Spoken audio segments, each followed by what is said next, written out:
உங்க ஆஃபீஸ்ல உங்க பாஸ் உங்கள திட்டியிருப்பாரு. உங்க மேல எந்த தப்புமே இல்ல. ஆனாலும் உங்கள திட்டியிருப்பாரு. உங்க பாஸ் மேல உங்களுக்கு பெரிய கோபம் இருந்திருக்கும். அந்த கோபத்த உங்க பாஸ் மேல உங்களால காட்ட முடியாது. அதனால நம்ம என்ன பண்ணுவோம் அப்டின்னா, நம்ம வீட்ல இருக்கிறவங்கள்ட்ட அந்த கோபத்த காட்டுவோம். இன்னும் ஏன் வீட்ல இருக்கக்கூடிய ஏதாவது ஒரு பொருள தூக்கி போட்டு உடைப்போம்.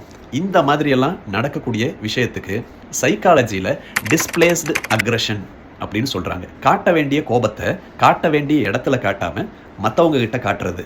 இந்த டிஸ்பிளேஸ்டு அக்ரஷன்னால என்னென்ன பிரச்சனைகள் ஏற்படும் அப்படின்னா, முதல்ல உங்களுடைய உறவுகளுக்குள்ள சிக்கல் ஏற்படும். உங்களுடைய மனநிலைய பாதிக்கும். உடல் நிலையையும் பாதிக்கும். உங்களுக்கு மன அழுத்தம், மனப்பதட்டம், தூக்கமின்மை இந்த மாதிரியான பிரச்சனைகளை ஏற்படுத்துறதுக்கு உண்டான வாய்ப்புகளும் இருக்கு. இந்த டிஸ்பிளேஸ்டு அக்ரஷன்ல இருந்து நீங்க தப்பிக்கணும் அப்படின்னா, அதுக்கு நீங்க ஹிப்னோ தெரப்பிய ட்ரை பண்ணலாம்.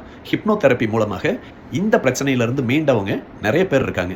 நீங்க எப்பயாவது இந்த டிஸ்பிளேஸ்டு அக்ரஷன்க்குள்ள மாட்டி இருந்திருக்கீங்களா? வேற ஒருத்தர் மேல காட்ட வேண்டிய கோபத்த நீங்க உங்க வீட்ல இருக்கக்கூடிய நபர்கள் மேல காமிச்சிருக்கீங்களா? அத நீங்க கமெண்ட் பாக்ஸ்ல தெரியப்படுத்துங்க.